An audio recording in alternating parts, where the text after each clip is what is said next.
भोलिसम्म निजी सवारी साधनमा जोर बिजोर यथावत, आइतबारदेखि हट्न सक्ने। पेट्रोलियम पदार्थको मूल्य वृद्धि भएसँगै फेरि गाडी भाडा बढाउन यातायात व्यवसायीको माग। क्रिप्टो करेन्सी माथिको प्रतिबन्ध फुकुवा गरी नियमन गर्नुपर्ने अर्थविदहरूको सुझाव। 3 साझेदारको हत्याको कारक, जग्गा कारोबारको 3% कमिसन। चन्द्रगिरी डाँडामा हिमपात भएपछि हिउँ खेल्नेको घुइँचो। सरकारले दियो 12,000 भूमिहीनलाई लाल पूर्जा। स्वास्थ्य सुरक्षाका मापदण्ड अपनाएर फागुन 1 गतेदेखि विद्यालय खोल्ने निष्कर्ष। मूर्ति चोरेको अभियोगमा कैद सजाय पाएका कारचेन लामालाई कर्णाली प्रदेशको मन्त्री बनाउने प्रस्ताव। चट्याङ परेपछि गौतम बुद्ध विमानस्थल बन्द। कोरोना संक्रमण दर घट्दै गएको स्वास्थ्य मन्त्रालयको भनाई। मोबाइल ब्याङ्किङ र वालेटमा अन्तर आबद्धता लागू गर्न राष्ट्र ब्याङ्कको निर्देशन। भव्य समारोहका बीच सुरु भयो बेजिङ ओलम्पिक। गुल्मीका उच्च स्थानमा हिमपात। विद्युतीय कारोबारमा हुने ठगीबाट जोगिन राष्ट्र ब्याङ्कको 7वटा सुझाव। मेडिकल व्यवसायी दुर्गा प्रसाईलाई कारवाही गर्न पत्रकार महासङ्घको माग। सिजी नेटले ल्यायो अहिलेसम्मकै सस्तो इन्टरनेट, 15 दिनसम्म निशुल्क प्रयोग गर्न पाइने। नजिकै भ्यालेन्टाइन डे बन्न थाल्यो गुलाफको माग। भारी हिमपातका कारण मुस्ताङको जनजीवन कष्टकर। मूल्य वृद्धिले अर्थतन्त्र नै प्रभावित, इन्धनमा लगाइएको अनावश्यक कर हटाउन सुझाव। मोरङका सुकुम्बासीलाई लाल पूर्जा दिन धमाधम काम। युवाहरूमा चर्चित ब्लगर चेतन कार्की ब्राउन सुगर र गाँजा सहित पक्राउ। 24 घण्टामा कोरोनाबाट 16 जनाको मृत्यु, 2526मा संक्रमण पुष्टि। विश्वभर कोरोना संक्रमणको दर घट्दो क्रममा भारतमा सोमबारबाट शैक्षिक संस्था खुल्दै। देशभर वर्षा र हिमपात, कतै शास्ति कतै मस्ती। जाल्पा लघुवित्तको आइपिओका लागि पहिलो दिनमै मागेको भन्दा 15 गुणा बढी आवेदन। र शक्तिशाली पश्चिमी वायुको प्रभावले देशभर वर्षा, आइतबारदेखि मौसममा सुधार आएर घमाइलो हुने। काठमाडौँ उपत्यकामा निजी सवारी साधन चलाउनका लागि लगाइएको जोर बिजोर प्रणाली आजसम्म कायम हुने भएको छ। काठमाडौँका प्रमुख जिल्ला अधिकारी गोविन्द प्रसाद रिजालले जोर बिजोर प्रणाली भोलिसम्म यथावत रहेको जानकारी दिनुभएको छ। अब जोर बिजोर प्रणाली के गर्ने भन्ने बारे आइतबार बैठक बसेर निर्णय लिइने भन्दै काठमाडौँका सिइओ रिजालले अहिलेलाई जोर बिजोर भोलिसम्म यथावत रहेको जानकारी दिनुभएको छ। आइतबार सिसिएमसीको बैठक बस्ने भन्ने कुरा छ, त्यसैले हामी आइतबार बैठक बसेर यसबारे निर्णय लिन्छौँ। सरकारले लगातार पेट्रोलियम पदार्थको मूल्य बढाइरहेको छ। डिजल पेट्रोलको मूल्यले नयाँ रेकर्ड कायम गर्ने क्रम चलिरहँदा सार्वजनिक सवारीका प्रयोगकर्ताहरू त्यसको मारमा पर्न सक्ने देखिएको छ। 27 असार 2078मा सार्वजनिक सवारीको भाडा बढाए यता डिजल पेट्रोलको मूल्य प्रति लिटर 16 रुपियाँले बढिसकेको छ। लगातार डिजल पेट्रोलको मूल्य बढिरहेको भन्दै यातायात व्यवसायीले फेरि भाडा समायोजन गर्न माग गरेका छन्। सवारीको वैज्ञानिक भाडा समायोजन गर्ने व्यवस्था अनुरूप भाडा दरमा पेट्रोलियम पदार्थको मूल्य भारको 35% छ। नेपाल यातायात व्यवसायी राष्ट्रिय महासङ्घका महासचिव सरोज सिटौलाले फेरि पेट्रोलियमको मूल्य महँगिँदा लागत उठाउन मुस्किल हुन थालेको बताउनु भएको छ। भाडामा 35% भार डिजल पेट्रोलको हुन्छ। 5 रुपियाँ घटबड हुँदा नै भाडा समायोजन गर्ने व्यवस्था छ। तुरुन्तै भाडा समायोजन गर्नुपर्छ। फेरि सार्वजनिक सवारी चल्नै नसक्ने अवस्था बनिसकेको सिटौलाको दाबी छ। सरकारले असारमा यात्रुवाहक सवारीमा 28% भाडा वृद्धि गरेको थियो। त्यस्तै पहाडी बाटोमा सञ्चालन हुने मालवाहक सवारीको भाडा 20% र तराईको बाटोमा सञ्चालन हुने मालवाहक सवारीको भाडा 26% वृद्धि गरेको थियो। विश्वव्यापीकरण र प्रविधिको विकाससँगै डिजिटल मुद्रा क्रिप्टो करेन्सी विश्वभरका 103 देशमा कारोबार खुल्ला भएको छ। प्रविधिसँगै थपिएको चुनौतीलाई विभिन्न विकसित र विकास उन्मुख देशले पनि आफ्नै केन्द्रीय ब्याङ्क मार्फत मुद्रा निष्कासन गर्न थालिसकेका छन्। तर नेपालमा अझै पनि वैधानिक नभएको डिजिटल मुद्रा क्रिप्टो करेन्सीका कारोबारी बढ्न थालेसँगै अर्थ मन्त्रालयले कार्यदल बनाउने भएको छ। बिहिबार अर्थमन्त्री जनार्दन शर्माले नेटवर्किङ व्यवसायमा नजोडिन र जोडिएको भए तत्काल छाड्न आग्रह गर्नुभयो। कम्प्युटर कोडिङका आधारमा हुने यो कारोबारलाई थुप्रै देशले मान्यता दिँदा 42 देशले पूर्ण प्रतिबन्ध गरेका छन्। स्वदेशी पुँजी पलायन हुँदा अर्थतन्त्रमा चुनौती थपिएकाले राष्ट्र ब्याङ्कले कारोबार नगर्न सचेत गराएको थियो। क्रिप्टोकरेन्सी डिजिटल रूपमा हुने भएकाले यसको कारोबारलाई रोक्न नसकिने अर्थविद विशम्बर प्याकुरेल बताउनुहुन्छ। उच्च जोखिम र उच्च नाफा हुने भएकाले यसलाई प्रतिबन्ध वा रोक लगाउनु भन्दा कानुन बनाएर नियमन गर्नुपर्नेमा उहाँको जोड छ। नेपालमा पुँजी खाता परिपक्वता भइसकेको छैन भने अर्कातिर अन्य रेमिटान्स निरन्तर भित्रिरहन्छ वा भित्रिँदैन भन्ने टुङ्गो छैन। कुनै पनि देशको मुद्रालाई यस देशको केन्द्रीय ब्याङ्कले नस्वीकारेसम्म के कति कर लाग्ने भन्ने निश्चित हुँदैन। तर अझै पनि नेपालमा क्रिप्टो करेन्सीले मान्यता नपाइसकेकाले केही समय नेपालमा वैधानिकताका लागि पर्खनुपर्ने जानकारहरू बताउँछन्। नेपालका लागि तत्काल आवश्यक नभए पनि नीतिगत सुधार गर्दै आगामी दिनमा क्रिप्टोकरेन्सी निकाल्नुपर्ने अर्का अर्थविद अनलराज भट्टराई बताउनुहुन्छ। बढ्दो प्रविधि विस्तार पहुँच अवसरसँगै चुनौती पनि बन्दै गइरहेको छ। कम्प्युटर कोडिङका आधारमा हुने यस्तो कारोबारमा नियामक निकाय नहुँदा लगानीकर्ताले जोखिम लिनुपर्ने हुन्छ। विश्वका अधिकांश देशले कारोबार खुल्ला गरिसकेको यस्तो भर्चुअल कारोबार अध्ययन गर्दा नेपालले क्रिप्टोकरेन्सी निकालेर क्रिप्टोमा लगानी गरेका नेपालीलाई नेपालकै क्रिप्टोमा लगानी गर्न आह्वान गर्न ढिला गर्न नहुने अर्थविद नरबहादुर थापाको बुझाइ छ। तर उहाँ भन्नुहुन्छ ढिला गर्नुहुन्न, नभए पछि परिन्छ। भारतीय रिजर्भ बैंक अफ इन्डियाले डिजिटल मुद्रा निकाल्ने र सरकारले 30% कर लगाउने घोषणा गरिसकेको छ। अन्य देशमा रहेका नेपाली समेत समेटिने गरी सरकारले आगामी दिनमा नीतिगत सुधार गर्दै क्रिप्टोकरेन्सीलाई आत्मसात गर्न विज्ञहरूले सुझाव दिएका छन्। मोरङ प्रहरीले जग्गा व्यापारीको हत्या आरोपमा 3 जनालाई पक्राउ गरेको छ। पक्राउ पर्नेहरूमा सिराहा नगरपालिका 21 का अनिल कुमार मण्डल, जहाद गाउँपालिका 4 का अमित शाह भनिने दिनानाथ सोनार, धनपालनाथ नगरपालिका 7 का नासिर आलम रहेका छन्। हत्या जग्गा किनबेच गर्दा आउने कमिसनका कारण भएको उनीहरूको प्रारम्भिक बयान छ। प्रहरीका अनुसार 4 जना जग्गा व्यापारीको समूहले झापामा 50 करोडको जग्गा बैना गराएको थियो। 50 करोडको जग्गा बैना गराए बापत 3% को दरले हुन आउने 1.5 करोड रुपियाँ कमिसन आउने पक्का पक्की भएको थियो।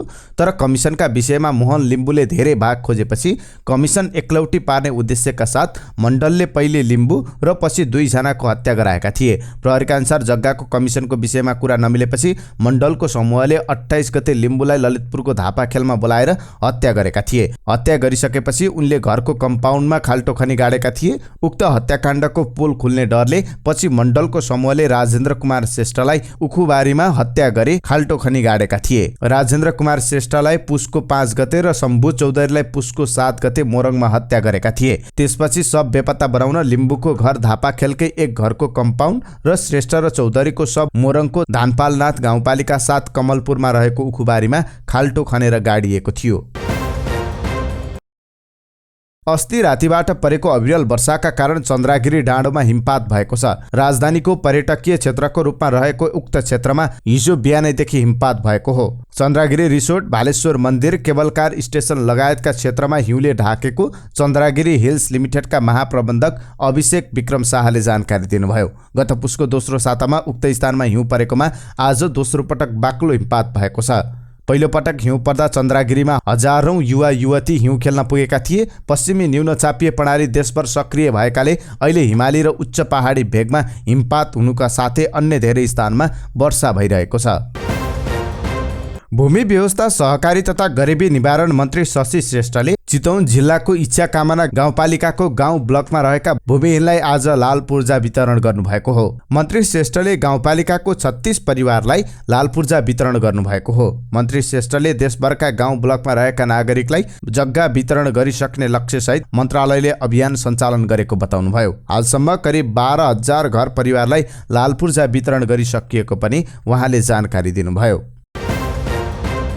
कोरोना संक्रमण बढेपछि बन्द भएका विद्यालय फागुन 1 गतेदेखि सञ्चालन गर्ने विषयमा छलफल भएको छ। सिंहदरबार स्थित प्रधानमन्त्रीको कार्यालयमा शुक्रबार विद्यालय सञ्चालनबारे छलफल भएको हो।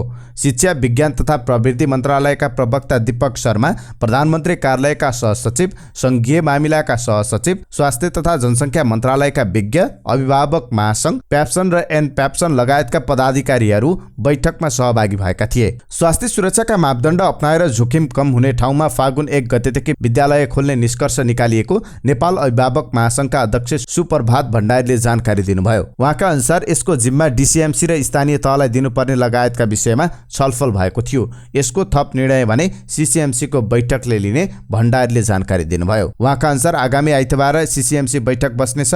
कोरोना संक्रमण दर बढेपछि सरकारले पुस 27 गतेदेखि माघ 15 गतेसम्म देशैभरका विद्यालय बन्द गर्ने निर्णय गरेको थियो। जोखिम कायमै भएपछि बिदा लम्बाएर माघ मसान्तसम्म पुर्याइएको छ। नैतिक पतन देखिने फौजदारी अभियोगमा कैद सजाय पाएका व्यक्तिलाई कर्णाली प्रदेश सरकारमा मन्त्री बनाउन लागि छ।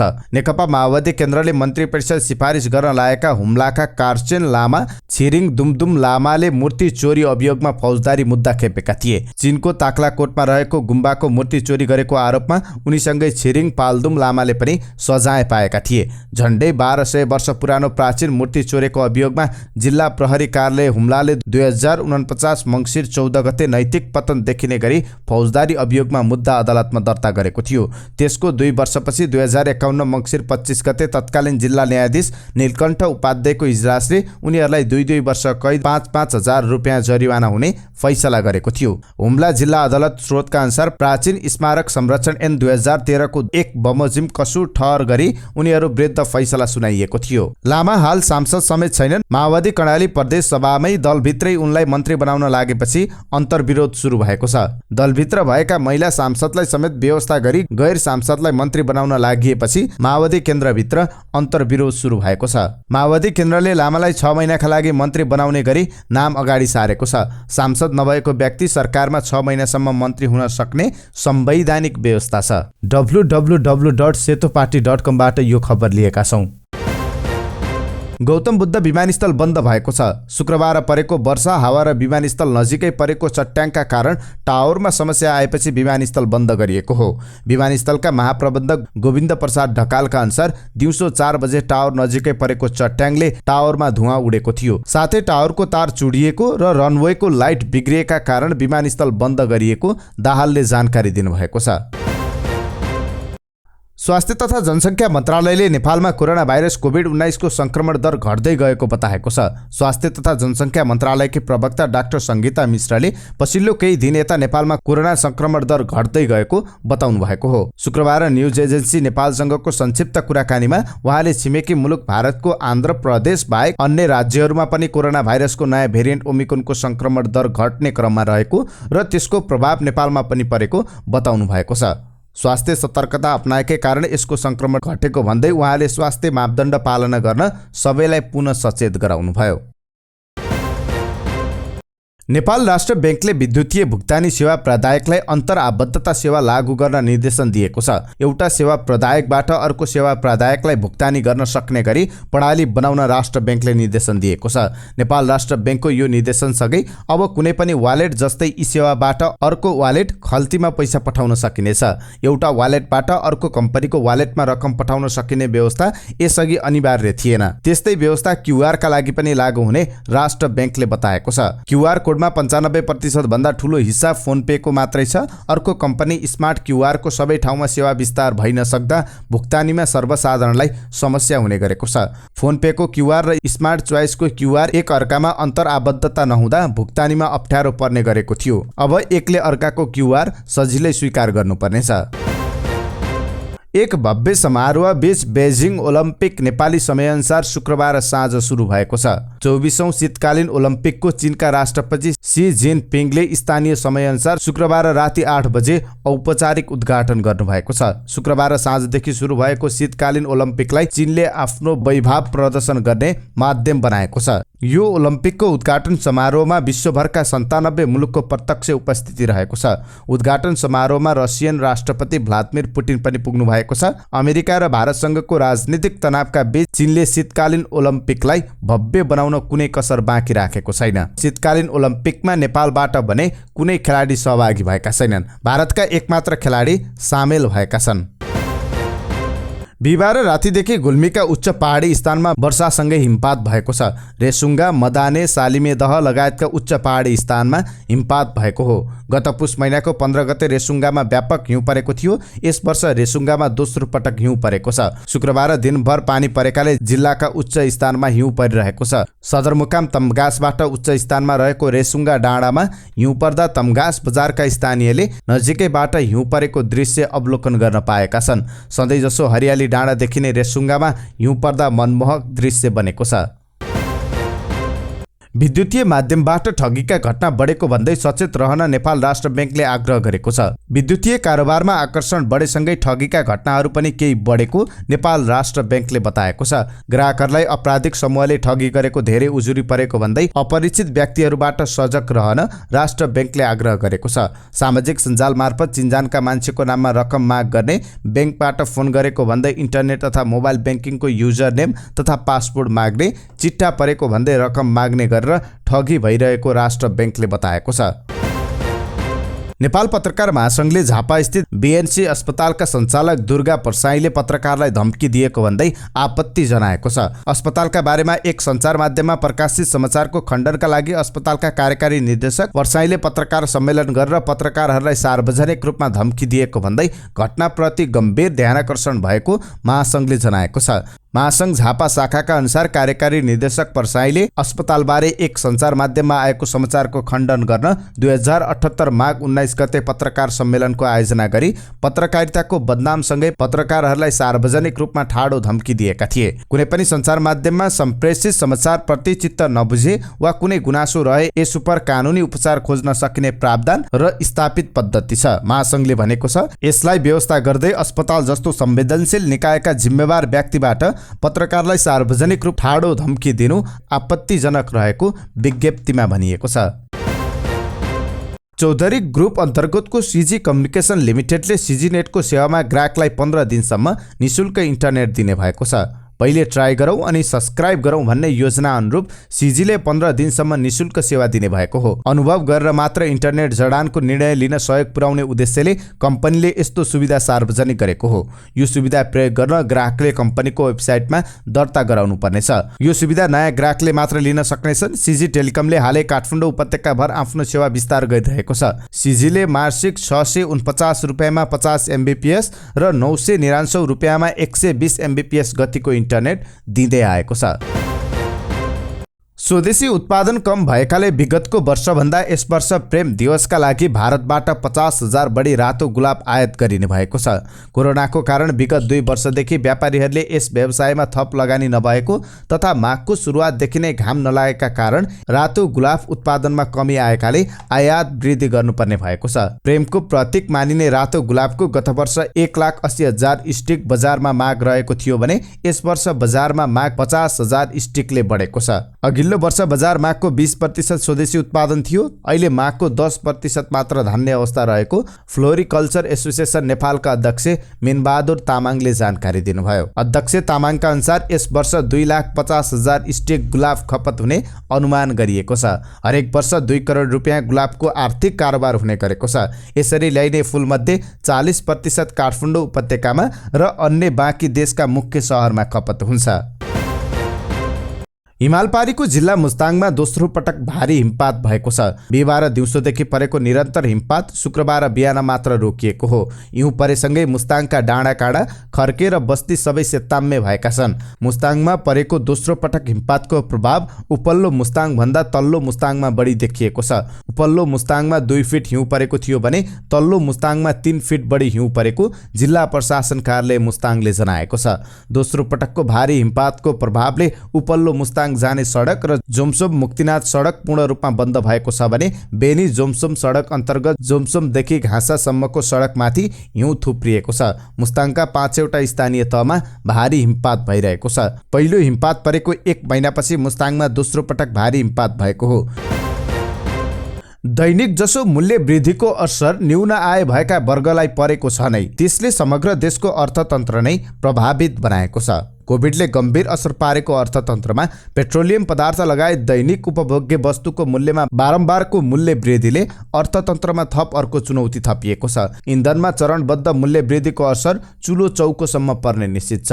वस्तु तथा सेवाको मूल्य वृद्धि हुँदा राज्यको कार्यशक्ति कमजोर अर्थात् पैसाको मूल्य कम हुने गर्छ, जसको अप्रत्यक्ष करको मार गरिबीमा पर्ने, लगानीकर्तालाई ब्याजको दर बढ्ने हुनाले निजी क्षेत्रका लगानीकर्ता प्रभावित हुने गर्छन्। यसले लगानी त घट्नुको साथै आर्थिक वृद्धि कम हुने लगायत रोजगारी सिर्जनामा समेत असर पर्ने अर्थविद पोषराज पाण्डे बताउनुहुन्छ। आयातमुखी अर्थतन्त्रका कारण कुनै पनि वस्तुको मूल्य आन्तरिक प्रणालीमा नहुने त छँदैछ, पेट्रोलियम पदार्थको मूल्य वृद्धिले ढुवानी खर्च समेत महँगो पर्ने गरेको छ। अन्तर्राष्ट्रिय देशसँग प्रतिस्पर्धा गर्न नसकिने, आयात बढ्ने र निर्यात कम हुने भएकाले व्यापार घाटा बढ्छ। सरकारले जलविद्युत तथा पूर्वाधार विकासको नाममा लिने गरेको प्रति लिटर 10 रुपियाँ छुट दिनुपर्ने चुनौतीलाई अवसरको रूपमा लैजान मुलुकमा सक्दो जलविद्युत उत्पादन गरी विद्युतीय सवारीको परिचालन गर्न सरकार सकारात्मक हुन जरुरी छ। भन्सार दर कम, पेट्रोलियम पदार्थमा लगाइएको कर छुट, ब्याज दरमा सहुलियत अहिलेको आवश्यकता रहेको उद्योगी व्यवसायीहरूको भनाइ छ। यति हुन सके सर्वसाधारणले केही भए पनि राहत महसुस गर्ने नेपाल चेम्बर अफ कमर्सका अध्यक्ष राजेन्द्र मल्ल बताउनुहुन्छ। अघिल्लो वर्षको 5 महिनाको तथ्याङ्क अनुसार मुद्रास्फीति दर 7.11, आयात 59.5 र निर्यात 105.6% बढेको छ। रेमिटान्स 6.8% घटेको छ। वर्षौंदेखि परिचय पत्र हातमा बोकेर जग्गा पाउने आशमा बसिरहेका मोरङका भूमिहीन सुकुम्बासी र भूमिहीन दलित र अव्यवस्थित बसोबासीहरूको सपना साकार हुँदैछ। राष्ट्रिय भूमि आयोगले जग्गा दिलाउन स्थानीय सरकारसँग सम्झौता गरेसँगै उनीहरूको सपना पूरा हुने परिस्थिति बनेको हो। स्थानीय तर जनप्रतिनिधिका अनुसार मोरङमा रहेका सुकुम्बासीहरूलाई लाल पूर्जा दिने प्रक्रिया यति बेला धमाधम अगाडि बढेको छ। सुन्दर हरैचा नगरपालिका राष्ट्रिय भूमि आयोगसँग सबैभन्दा पहिले सम्झौता गरेर काम गरिरहेको स्थानीय तह हो। मेयर शिवबहादुर ढकालका अनुसार स्थानीय तहको चुनाव अगाडि नै सुकुम्बासी र भूमिहीन दलितलाई लाल पूर्जा दिलाउने गरी काम थालिएको छ। सुकुम्बासी, भूमिहीन दलित र अव्यवस्थित बसोबासीहरूको पहिचान गर्ने काम सकिएको छ। मेयर ढकालका अनुसार स्थानीय तहको निर्वाचन अगाडि नै लाल पूर्जा दिलाउने तयारीमा छौं। युवा पुस्तामा चर्चित भ्लगर चेतन कार्की ब्राउन सुगर र गाँजा सहित पक्राउ परेका छन्। सिन्धुलीको गलजोर नगरपालिका 7 को खुरकोटबाट चेतन भ्लगबाट चर्चामा आएका उनलाई प्रहरीले ब्राउन सुगर र गाँजा सहित 19 गते पक्राउ गरेको थियो। बर्दिवासबाट सिन्धुपाल्चोकको धुलिखेलतर्फ जाँदै गरेका 37 वर्षीय कार्कीले चलाउने 01003 क 9182 नम्बरको मिनी ट्रक जाँच गर्दा लागु औषध फेला परेको थियो। प्रहरीले उनीमाथि लागु औषध मुद्दामा सिन्धुली जिल्ला अदालतबाट 7 दिन म्याद थप गरी अनुसन्धान गरिरहेको छ। नेपालमा पछिल्लो 24 घण्टामा कोरोना भाइरस संक्रमणबाट 16 जनाको मृत्यु भएको छ। संक्रमण घट्दै गए पनि कोरोना भाइरसबाट मृत्यु हुनेको संख्या भने घटेको छैन। बिहिबार कोरोनाबाट 14 जनाको मृत्यु भएको थियो। यो सँगै नेपालमा कोरोना भाइरसबाट मृत्यु हुनेको संख्या 11,794 पुगेको छ। संक्रमण भने निरन्तर ओह्रालो लाग्दै गएको छ। पछिल्लो 24 घण्टामा थप 2,526 जनामा संक्रमण पुष्टि भएको छ। भारतको राजधानी नयाँ दिल्लीमा कोभिड संक्रमण बढेपछि बन्द गरिएका सम्पूर्ण विद्यालय र कलेजहरू आगामी सोमबारदेखि खुल्ने भएका छन्। भारतीय प्रकोप व्यवस्थापन विभागको शुक्रबार बसेको बैठकमा विद्यालय, कलेज र शैक्षिक संस्था खुल्ने निर्णय भएको छ। दिल्लीका उपमुख्यमन्त्री मनीष सिसोदियाले खोप नलगाएका विद्यार्थीले कक्षामा प्रवेश नपाउने जानकारी दिनुभएको छ। यसबाहेक नयाँ दिल्लीका जिम, स्विमिङ पुलहरू पनि आगामी सोमबारबाट खुल्ने भएका छन्। भारतसँगै नेपालमा पनि कोरोना संक्रमण दर घटिरहेको छ। दैनिक रूपमा संक्रमितहरूको संख्या घटेसँगै कोरोना महामारी केही हदसम्म कम भएको महसुस गरिएको छ। पछिल्ला केही दिन यता भएको अविरल वर्षा र हिमपातका कारण देशभरको जनजीवन प्रभावित भएको छ। हिउँका कारण कडाली राजमार्ग अवरुद्ध रहेको छ। चिसोले आम मानिसको दैनिकीमा असर गरेको छ। अझ वृद्ध र बालबालिकाको स्वास्थ्यमा यसको गम्भीर प्रभाव देखिएको छ। मौसम पूर्वानुमान महाशाखाका अनुसार पश्चिमी न्यूनचापीय प्रणालीको सक्रिय प्रभाव परेकाले देशका अधिकांश स्थानमा अस्ति रातिदेखि अविरल वर्षा र हिमपात भइरहेको छ। माघे वर्षाका कारण सडकमा व्यवसाय, पैदल यात्रीदेखि लिएर सवारी साधन आवजावतमा समेत गम्भीर असर परेको छ। पानी नपर्दा धुलो र पानी पर्न साथ हिलो हुने काठमाडौँको सडक वर्षौंसम्म अस्तव्यस्त देखियो। लामो दूरीका यातायातसँगै हवाई यातायात पनि ठप्प भए। वर्षाले विशेष गरी उच्च पहाडी तथा हिमाली भेगमा बढी प्रभाव पार्ने मौसम पूर्वानुमान महाशाखाले जनाएको छ। आजबाट मौसममा सुधार आउने मौसमविदहरूको भनाइ छ।